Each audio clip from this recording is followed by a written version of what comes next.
Quem se debruçar sobre obras voltadas para leitores seculares encontrará uma proposta para os religiosos que porventura tenham aqueles livros nas mãos, o convite no sentido de que eles testem a sua fé.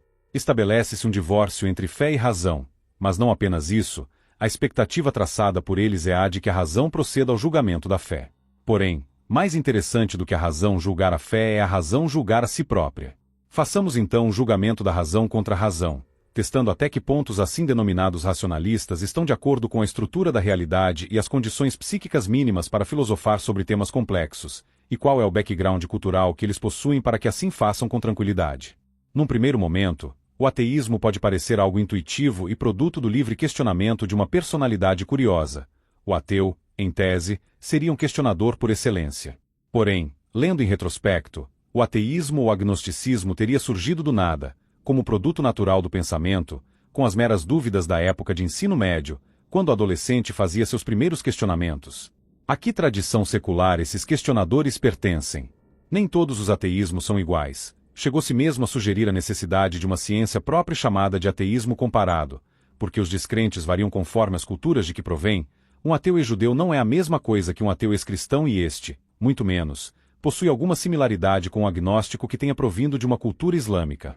Em que pese a sedutora proposta, ela demandaria mais tempo e meticulosidade. Por tal razão limitemo-nos ao ateísmo ocidental da cultura cristã, com os pensadores clássicos que visaram impugnar as suas bases. Quando o jovem atual começa a exercer seu pensamento crítico e reunir elementos para formar suas próprias convicções, ele se contrapõe ao meio, pois, via de regra, toma contato com doutrinas que reproduzem a tendência de erodir os fundamentos religiosos da sua cultura. De fato, o aprendizado de outras culturas é, no mesmo ato, também um processo de desaculturação, por meio do qual o sujeito rompe a limitação do seu meio e passa a absorver novos conceitos e modos. Especialistas salientam que civilizações inteiras foram reformuladas pelo simples contato com povos mais desenvolvidos e tecnologicamente superiores. Se observarmos a história ocidental, nota-se uma constante autocrítica por parte dos livre-pensadores contra os galhos que o sustentam. Os mesmos fatores que antes se mostravam edificantes passam a ser considerados perniciosos pelas novas gerações, que se permitem seduzir por um orientalismo que promete devolver a espiritualidade perdida, ou mesmo enxergam a destruição de monumentos à cultura consolidada como sinal de construção, no mesmo ato, de um novo mundo ou etapa para uma civilização laica. Embora a Revolução Protestante seja um fenômeno intrinsecamente religioso, a ruptura inaugurada por Lutero com relação à Igreja Católica é precursora do questionamento dos dogmas que, séculos mais tarde, apareceriam em movimentos seculares. Assim como Calvino, desferiu-se um golpe considerável contra a estrutura cristã basilar, entregando-se regiões inteiras da Europa para doutrinas heréticas, que puderam se espalhar para outras regiões do mundo, tudo com base numa ideia de autonomia intelectual no ato de interpretar as Escrituras. O intelecto, portanto, desafia o meio.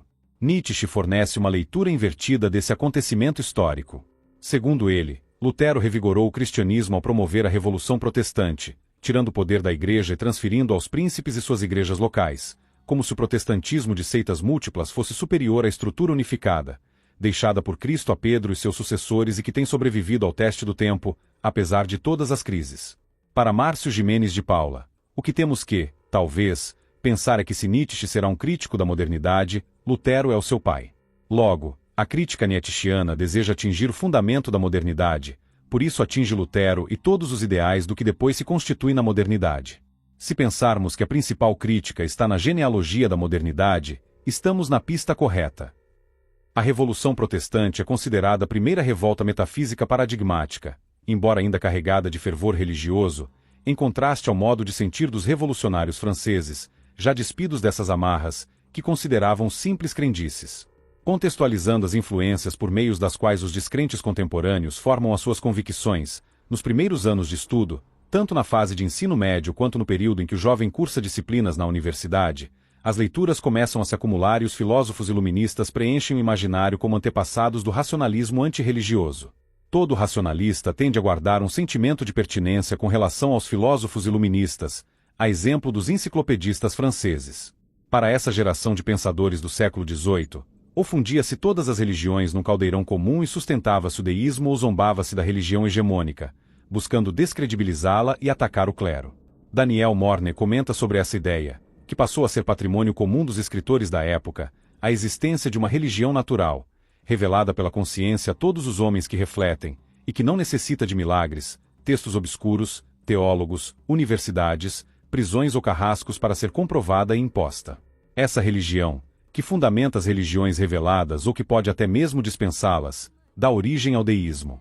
Se fizermos um rápido apanhado dos pensadores, veremos que Rousseau era um deísta. Ele deixava de lado a religião cristã e apegava-se a uma visão simplória de que o que importa é seguir o coração, apresentando a fórmula do amor como atalho substitutivo de edifícios teológicos complexos.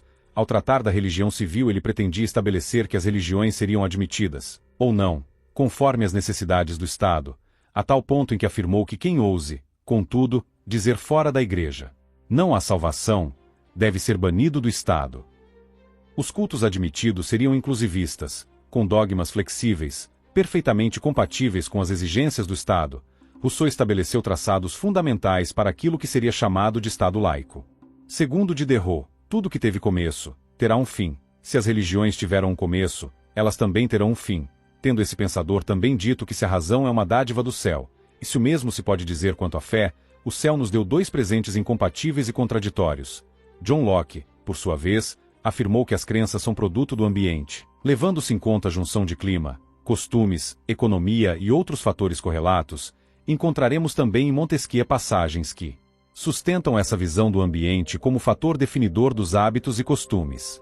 Voltaire teria dito que se com 12 pescadores ignorantes a religião cristã foi difundida, com 3 intelectuais ele poderia derrubar a fé e a Igreja Católica. Em 1758, respondendo a alguém que dizia que ele não chegaria a lugar algum nessa empreitada de eliminar a religião, o escritor respondeu que a pessoa esperasse para ver. Voltaire teria dito: daqui a 20 anos, Deus estará vencido. Exatos 20 anos depois desse episódio, em 1778, Voltaire morria. Diderot publicou a obra da Interpretação da Natureza, 1753, na qual reafirmou a eternidade da matéria e subscreveu o materialismo, assim como Helvétius, que pontificava acerca da influência decisiva do meio sobre o indivíduo. Sua doutrina caminha no sentido de que as pessoas nascem como tábulas rasas, são iguais, as diferentes formas de vivência vão imprimindo a sua marca nas individualidades, influenciadas pelo processo educacional. A matéria é igual, a diferença consiste nas sensações e na educação recebida. Dirá ele que a dor e o prazer são os únicos motores do universo moral, e o sentimento de amor próprio é a única base sobre a qual se podem lançar os fundamentos de uma moral útil. Nessa época, encontrava-se em voga a mania de histórias exóticas sobre povos primitivos que vinham sendo descobertos pelos europeus. A ideia de que a religião perverte o meio veio acompanhada do mito do bom selvagem, confeccionado nesse contexto. Houve a idealização de nativos intocados pelos males da civilização e que, mesmo desconhecendo os dogmas e mandamentos, ainda assim se mostravam bons. A concepção dos deístas era de que havia uma religião natural que pudesse ser extraída da própria natureza do homem, não necessitando do caminho apresentado pelas religiões reveladas, quando o Verbo teria se feito carne. Para os pensadores anticlericais, a carne sempre encerrou uma mensagem a ser extraída. Bastaria conhecê-la e descobrir o código moral segundo o qual o homem seria bom por si, independentemente das estruturas religiosas, bastando observar a natureza. Entretanto, guerras, saques e violações eram práticas também daquelas populações primitivas. A história do bom selvagem não passava de mito fabricado. Os primeiros colonos foram vítimas de tribos canibais e os portugueses souberam instrumentalizar as rixas que tribos distintas possuíam umas contra as outras, o que demonstra que um estado de guerra e brutalidade sempre existiu. Isso para não falar das práticas de exposição de recém-nascidos, baseadas em superstições presentes até os dias atuais em algumas etnias brasileiras. Os astecas tinham seus rituais de sacrifícios e extração de órgãos das vítimas, sendo que no cristianismo tudo isso poderia ser substituído pelo consumo da hóstia. A derrota dos astecas pelos espanhóis foi um alívio para as tribos que eles subjugaram. Os invasores europeus eram vistos com menor animosidade por aquelas demais tribos. Apesar desse histórico, os livre-pensadores instaurarão um padrão entre as correntes antirreligiosas. Serão tolerantes com relação às práticas religiosas estrangeiras, primitivas e pagãs, mas demonstrarão forte aversão à religião cristã, e católica em particular. Já aqui podemos deixar plantada a dúvida sobre até que ponto a revolta desses senhores é fundamentada na indignação diante de crenças tolas que tomam como objeto de veneração deuses inexistentes. Eles tomam contato com sacrifícios, dancinhas rituais, macumbas, canibalismo, um conjunto de práticas que não leva a lugar algum, mas o sentimento deles é de docilidade e tolerância. Quanto ao catolicismo, por outro lado, a ressonância cultural provocada por catedrais, mosteiros, expressão artística, visual e musical, com temáticas bíblicas, o clima com relação a este último conjunto é de hostilidade. Analisando esse panorama ideológico do século XVIII, é necessário traçar pelo menos dois ramos, duas tradições, a partir das quais haverá adoção de postura com relação às crenças. Pode-se adotar a linha deísta ou a linha teísta agnóstica. Morne esclarece que a filosofia de Voltaire era razão crítica e irônica, um ceticismo temperado pelo gosto pela atividade útil e mesmo benéfica. Ela não pretendia revelar os segredos do mundo. Limitava-se a combater aqueles que alegavam possuí-los e explorá-los em seu proveito. Contentava-se com visões curtas, aplicáveis, sem demora, à vida neste mundo. Os discípulos de Rousseau, ao contrário, buscavam nele entusiasmo, vastas esperanças, uma espécie de religião ao mesmo tempo divina e humana. Em outros termos, uma postura mais militante e sarcástica e outra que busca acentuar o deísmo, dando vazão a uma espécie de necessidade religiosa natural dos seres humanos. Aqui, a diferença de método e abordagem, já que esses dois pensadores eram deístas, o dilema fica sendo o seguinte: vamos ridicularizar as crenças como produtos irracionais ou vamos adotar uma religião mais profunda, seleta, mais condizente com a natureza humana? Bom, o movimento revolucionário não enxerga essas alternativas como mutuamente excludentes, ele adotará ambas, ora fomentando a racionalidade cética, embora isso seja um oxímoro, como veremos adiante, ora promovendo a defesa de uma religião alternativa ao que enxergam como status quo. É natural das personalidades questionadoras se indignar com o fato de que existem grupos sociais que sustentam crenças aparentemente absurdas, e a partir daí, se dissociarem da comunidade dos fiéis, adotando uma postura crítica. Nesse campo inserem-se as correntes agnósticas e ateias. Os escritores ateus dizem que, considerando que as religiões se apresentam como portadoras da verdade, cada uma é descrente com relação à outra, querendo com isso concluir que cada uma é ateia com relação às demais. Tentou-se criar um campo de estudo, pois, havendo interesse em estudar as religiões como fenômenos sociológicos e produtos da cultura, deveria ser possível enfileirá-las todas num rol, como se classificássemos espécies diferentes ou correntes ideológicas distintas, originando o estudo das religiões comparadas. O observador então se coloca numa posição de superioridade e sustenta a equivalência de todas as vertentes religiosas. Isso primeiro é introduzido como método e depois é tomado como fato. Alguns que fazem esse esforço consideram que todas as religiões possuem um fundo comum ou se referem ao mesmo Deus, concepção que será condenada, pela perspectiva cristã, como perennialismo. Os verdadeiros ateus ou agnósticos adotam essa perspectiva ampla de análise das religiões como mero critério metodológico para compreender as diversas doutrinas, sem crer em nada ou sustentar corrente alguma. Os demais filhos do iluminismo, afinados com a visão de ruptura com a civilização cristã, também procuram enxergar as religiões a partir de uma visão panorâmica, mas não para estudá-las apenas enquanto fenômenos sociológicos. Eles procedem no sentido de vislumbrar sinais da tradição primordial que alegam existir nessas várias religiões, para que possam chegar ao núcleo da verdadeira tradição, da qual todas as demais não são senão sombras imperfeitas ou portas de entrada por meio de seus ritos iniciáticos. Grosso modo, é como se existisse a religião do gado, aquelas formas religiosas que satisfazem as massas, e a verdadeira tradição que os gostosões perennialistas conseguiram encontrar. Então temos aqui duas vias, a primeira sendo da mera compreensão, a segunda da obsessão, porque são pessoas obcecadas por questões místicas e esotéricas. O meu ponto é que, embora essas perspectivas estejam formalmente separadas, nota-se que com o tempo elas começam a se aproximar, os ateus se tornam cada vez mais entremeados em noções de misticismo e correntes esotéricas múltiplas, abandonando aquela roupagem racionalista, exata, metódica e que despreza fantasmagorias, imagem doutoral que vira apenas enfeite de fachada. O que é exatamente a racionalidade dos ateus? Os ateus que se apresentam como racionalistas são, na prática, aliados diretos da pseudociência promovida por agendas ideológicas e a sua suposta racionalidade não resiste a um olhar mais apurado e rigoroso. Suas inconsistências vão se apresentando até que se revelem como algo próprio e natural da militância anticristã como um todo. Em determinado evento que reuniu Richard Dawkins e Matt Delahunt, dois ateus de destaque, ambos aderiram integralmente à noção de gênero, que é abstrato, linguístico e fluido, como substitutivo do sexo, elemento biológico, concreto e real. Ainda assim, pretendem pronunciar-se com autoridade sobre as grandes questões do universo, envolvendo galáxias, espécies e a mensuração de eras com base em rochas. São temas comuns ao cientificismo, que busca demonstrar domínio da matéria, embora despreze prontamente quando a pseudofilosofia de ocasião assim determina.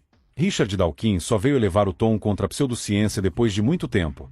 Naquele evento ele já era renomado biólogo e já deveria, desde já, ter cortado aquela patética ficção que pretende se arvorar como construto acadêmico respeitável, mas não o fez. Em 2021, Dawkins perdeu o prêmio de Humanista do Ano, dado em 1996, por negar a identidade dos disfóricos e dizer que se trata de mera questão semântica, separando o ponto de vista dos cromossomos do da autoidentificação. Ele acabou rompendo com uma associação de defesa do ateísmo, porque ela retirou do seu site um artigo escrito por ele e no qual defendia o primado biológico do gênero. As correntes antirreligiosas passam a sofrer cisões por conta de pseudociências nela existentes que, com fundamento ideológico e linguístico, disputam entre si a hegemonia do movimento e que, se se tratasse de fato de um movimento a favor da ciência, elas sequer teriam encontrado espaço ali, para início de conversa. Um amante da pseudociência afirmou, numa altura em que 76% dos ateus aceitam a existência de pessoas trans, de acordo com uma pesquisa do Pew Research Center de 2022, enquanto apenas 38% de todos os adultos americanos sentem o mesmo. É chocante ver o ateu mais famoso do mundo usar sua enorme plataforma para minimizar ou negar identidades trans, escreve Eman Mehta, escritor, podcaster e ativista ateísta dos Estados Unidos, em artigo publicado por Religion News Service, RNS, 1º de agosto de 2023. O uso retórico da lógica e da razão é também verificado em produtores de mídia independente, como Matt DeLaunte, já citado, e outro chamado Dust, antigo Cult of Dust, atual Dust Show, que fazia vídeos pró-ateísmo e lógica, mas defende todo o complexo de falsificação de dados biológicos ancorado em pretextos linguísticos. Ademais, o agnóstico Neil deGrasse Tyson também é outro que encampa ficções desse jaez. Dawkins, o principal nome é jogado de escanteio e é encarado como exceção, porque aquele público apoia, em regra, toda agenda pseudocientífica que manipula a noção de ciência para as massas e procura enquadrar os religiosos como fatores impeditivos do progresso. No ateísmo militante encontraremos noções de racionalidade e de bom senso apenas em suas alegações iniciais, ou seja, na proposta, quando o adolescente questiona de maneira sincera aquilo que enxerga como mistérios, situações inexplicáveis e que, por isso, aparentem ser ridículas, pois frontalmente contrárias à maneira como as coisas acontecem no mundo, como é o caso dos milagres. A racionalidade está para os ateus assim como a igualdade para as feministas. Sob essas duas palavras, esses dois movimentos chegam a objetivos completamente diversos.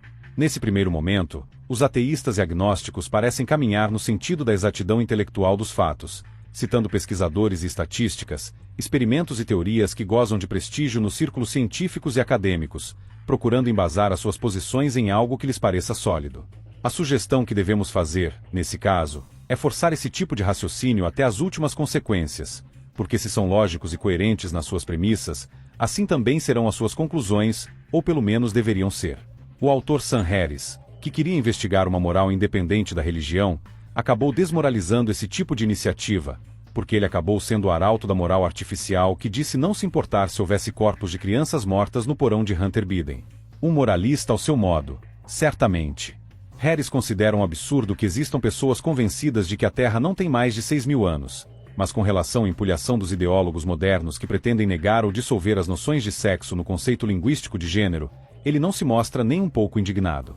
É possível encontrar um lampejo de lucidez quando o referido autor reclamou sobre os perigos do Islã radical, salientando que o então candidato Donald Trump estava tocando numa pauta negligenciada pelo espectro político democrata, em que Harris se insere. Esse acerto, porém, é um ponto isolado na trajetória de posicionamentos de Harris. Tanto Harris quanto Hitchens se mostrarão dois feministões, dispostos a confirmar a dialética revolucionária dos sexos promovida pela agenda socialista que esfacela as noções elementares de bom senso e conforma os sistemas educacionais a padrões universais afinados com uma programação de emburrecimento geral. Teremos igualmente a defesa do aborto como forma de libertação das amarras morais de uma sociedade religiosa, isto é, o neoateísmo caminha lado a lado do feminismo e suas pautas socialistas. Afinal de contas, o aborto nada mais é do que uma expansão da liberdade feminina que esse tipo de agenda promete concretizar. Pouco importando a existência do bebê enquanto fato biológico por si, de maneira autônoma ao organismo materno, embora dele dependa sua nutrição até o nascimento. Quanto à massa de ateus, eis que acaba cometendo o mesmo vexame, porque igualmente se tornam coniventes, acovardados ou indiferentes diante do poder das ONGs, redes de mídia que pressionam tópicos pertinentes aos grandes movimentos políticos de envergadura internacional e que, ao fim e ao cabo, pretendem impor pseudociências como viga mestra da atividade intelectual das universidades.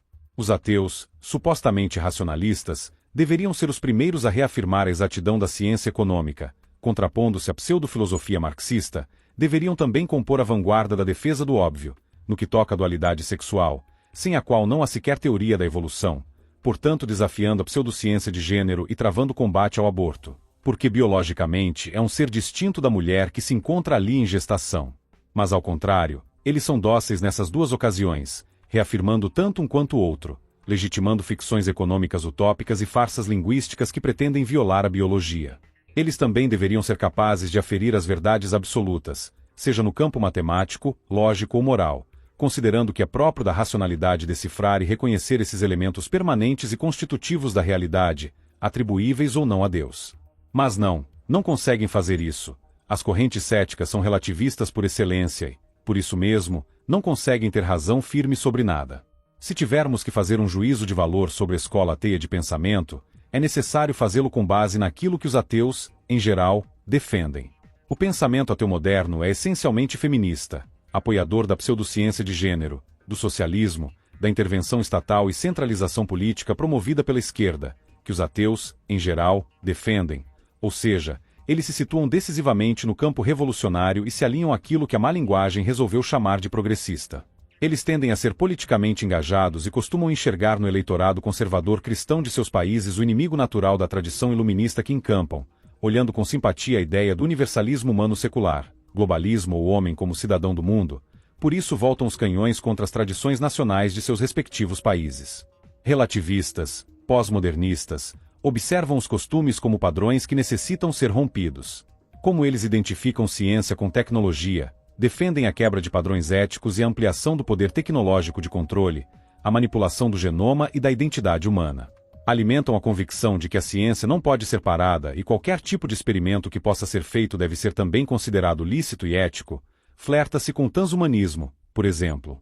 Levaram essa perspectiva tecnológica às consequências mais extremas, e adivinhem, agora abraçam a teoria de que a civilização industrial corrompeu de maneira irreversível o modo de vida humano, mas antes esses mesmos senhores acreditavam no progresso interminável. É conveniente lembrar aquele otimismo de palha típico da Belle Époque, quando as grandes invenções e alterações bruscas, decorrentes do surto industrial, geraram nas populações ocidentais o sentimento de otimismo diante da expectativa de uma nova aurora maquinária. Pipocaram movimentos como o futurismo, forte na Itália e que alguns atribuem precursor do fascismo. Não obstante, tudo isso caminhava para e passo à efervescência esotérica em vários círculos. Por fim, o ateu promove a defesa do subjetivismo e isso acaba situando no campo irracionalista, não no racionalista. Ao descambar para o subjetivismo, os pensadores saltam a realidade e transformam a mente em criadora de si mesma. Eu me pergunto que tipo de racionalismo é esse que dispensa a realidade como elemento prévio e estruturante do próprio indivíduo. Some-se a isso a disseminação de correntes vazias de pensamento, como a reafirmação do nada promovida pelo niilismo existencial, uma arte de não entender nada, vivendo em círculos e procurando emitir juízos ao mesmo tempo em que negam os valores que os fundamentam. Se da afirmação do nada se extrai algo, implode-se a pretensão nulificante da existência no mesmo ato. Os niilistas estão completamente fora da rota traçada pelos racionalistas no sentido de interpretar a realidade, porque interpretação é a extração de significados a partir da matéria, a negação de significados é impeditiva da interpretação e compreensão científica. O neo-ateísmo tem se valido muito da onda intelectual pós-moderna, aquela mesma etapa filosófica que traz mais incertezas e desconstruções do que lucidez e ampliação do campo cognitivo. No existencialismo de Sartre, segundo o qual a existência precede a essência, o homem precisa se definir, formando seu eu no mundo concreto por meio de atos voluntários de escolha, como um rio, projetando-se sempre para o futuro. Não por acaso, essa perspectiva ideológica será uma doutrina de ação e Sartre instigará seus existencialistas a uma postura de engajamento, como se esses discípulos do vazio compensassem sua sensação de abandono com uma contumácia ativista no campo político esquerdista.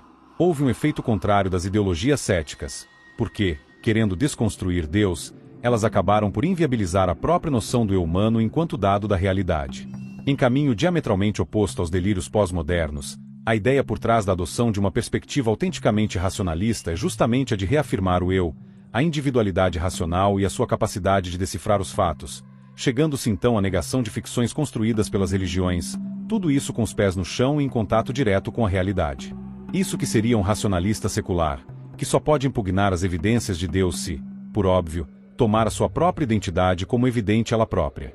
Apesar de se filiar à vertente humanista, Richard Dawkins chegou mesmo a se juntar a outros intelectuais para questionar se o nosso mundo na verdade não é uma grande simulação de computador. Essas hipóteses gratuitas parecem mais exercícios de debate que os antepassados céticos gostavam de travar. E por falar neles, vira e mexe a palavra ceticismo é encarada como se significasse um processo rigoroso e metódico de se obter conhecimento.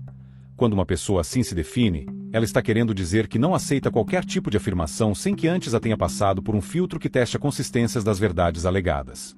Bom, o problema é que os céticos não acreditam na possibilidade de acessar a verdade, então não faz sentido nem método, nem filtro.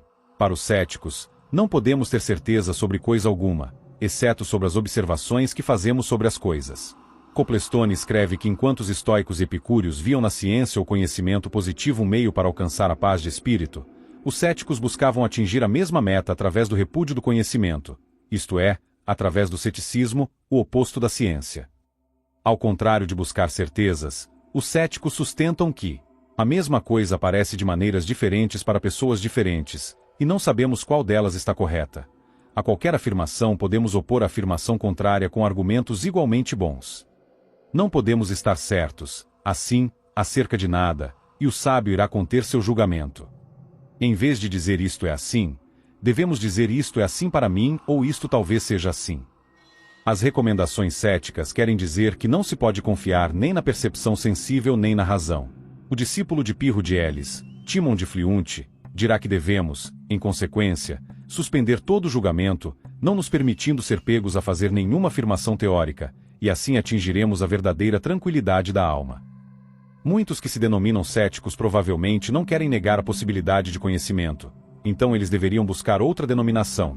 Se por acaso ainda assim aceitarem as premissas céticas, não se pode entender ao certo qual é o ponto de eles raciocinarem e quererem extrair conclusões sobre o que quer que seja, quanto mais acerca de Deus. Mas no geral, os tópicos que os falsos racionalistas abordam no debate público costumam ser repetidos, eles geralmente falam da idade da Terra, da teoria da evolução, design inteligente, fechados em um círculo que gravita em torno de uma ideia fetichizada de ciência. Enquanto isso ocorre, as ideologias que se apoderaram de fundos, departamentos, repartições e empresas sentem-se livres para propagar as suas próprias irracionalidades com total liberdade e sem nenhuma reação por parte daqueles que posam de defensores da ciência e da razão. As vertentes ateias, então, chegaram a um ponto de esgotamento, do aparente racionalismo chegaram ao irracionalismo e desorientação, eles se tornaram instrumentais a outros movimentos. O ateu racional dificilmente se mantém enquanto tal, ele gosta de se imaginar centrado rigoroso na aferição científica dos fatos, porém a sua antirreligiosidade na verdade é apenas anticristianismo e aquele vazio, com o qual se diz satisfeito, é mera porta de entrada para que seja preenchido e enfeitado com práticas espirituais diversas, alheias e contrárias à Santa Igreja. Esse ateísmo de que tratamos, quando não é cego e irracional, apresenta-se como falso, um Kinder Ovo de misticismos, aquelas personalidades que discutem o agnosticismo ou ateísmo, querendo se apresentar como metódicas e retas, podem guardar muitas surpresinhas. Existem ateus que começam a se situar no limiar das crendices típicas da nova era, embora faça algumas críticas a tais vertentes religiosas. Em seu livro Despertar, Sam Harris tenta construir uma curiosa visão espiritualista como substitutivo da religião, como se aquele impulso deísta, rousselianiano, que apontamos linhas anteriores, estivesse ressurgindo por entre as formas do pensamento cético da atualidade como um imperativo inconsciente. Qual é a necessidade de um racionalista precisar construir um modo espiritual?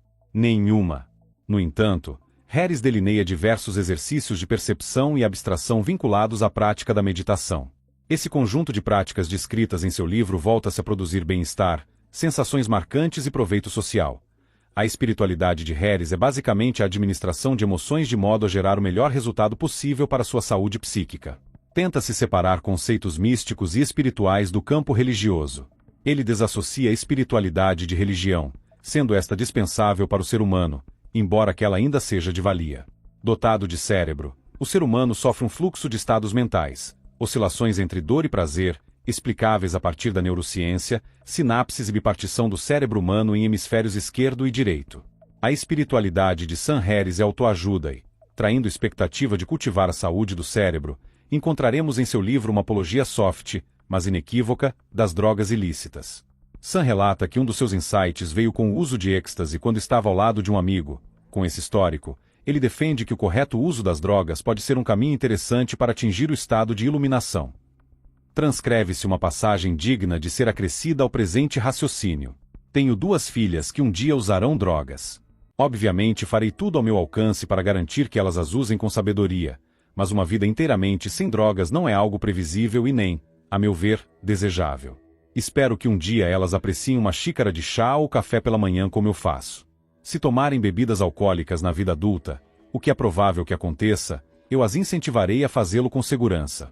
Se decidirem fumar maconha, recomendarei moderação. Do fumo se deve fugir, e farei tudo o que estiver no limite da ação de um pai que se preze para mantê-las longe dele. Nem é preciso dizer que, se eu souber que uma de minhas filhas acabará por adquirir gosto por metanfetamina ou heroína, talvez eu nunca mais consiga dormir. Mas se elas não experimentarem uma substância psicodélica como a psilocibina ou LSD pelo menos uma vez na vida adulta, pensarei se não terão perdido um dos ritos de passagem mais importantes que um ser humano pode vivenciar. Isso não quer dizer que todo mundo deva usar substâncias psicodélicas. Como deixarei claro adiante, essas drogas trazem certos perigos. Sem dúvida, algumas pessoas não podem se arriscar a um puxão mínimo na âncora da sanidade mental. Já faz muitos anos que usei substâncias psicodélicas, e minha abstinência nasceu de um respeito saudável pelos riscos que elas trazem. Contudo, aos 20 e poucos anos houve um período em que considerei a psilocibina e o LSD ferramentas indispensáveis, e passei algumas das horas mais importantes da minha vida sob influência dessas substâncias. Sem elas eu talvez nunca descobrisse que existe na mente uma paisagem interior que vale a pena explorar. Não há como deixar de lado aqui o papel da sorte. Se você tiver sorte, e se usar a droga certa, saberá o que é ser iluminado, ou chegará suficientemente perto disso para se convencer de que a iluminação é possível. Se tiver azar, saberá o que é ser insano clinicamente. Ao que parece, seu uso de drogas deixou marcas profundas, enveredando pela teoria das portas da percepção, mostrando-se um sequelado no sentido técnico. As drogas deixam sequelas. Um ateu que possui o cérebro como bem mais valioso não tem razão alguma para degradá-lo ou sequer colocá-lo em risco, se considerar que, havendo possibilidade de bom uso das drogas, uma má viagem possa comprometê-lo de maneira irreversível. Harris também flertou com os orientalismos, tendo gastado uma considerável quantidade de horas em meditações e retiros espirituais para aprender algumas noções de espiritualidade, tomando como referência os estados psíquicos, orientado por mestres budistas. Rotinas de meditação de 12 a 18 horas, procurando vencer o pensamento e superar aquilo que ele chama de self.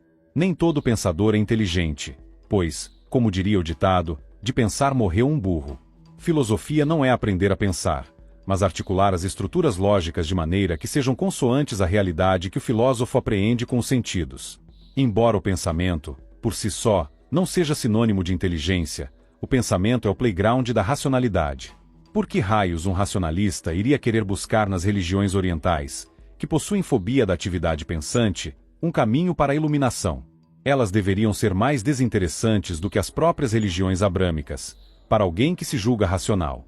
Com efeito, esse tipo curioso de ateísmo sustenta que o eu é uma ilusão, por todos, citemos o próprio livro de Harris. Muito antes de atingir esse tipo de estabilidade na meditação, porém, podemos descobrir que o sentido de self, o sentimento de que existe um pensador por trás dos nossos pensamentos, um experimentador em meio ao fluxo de experiências, é uma ilusão.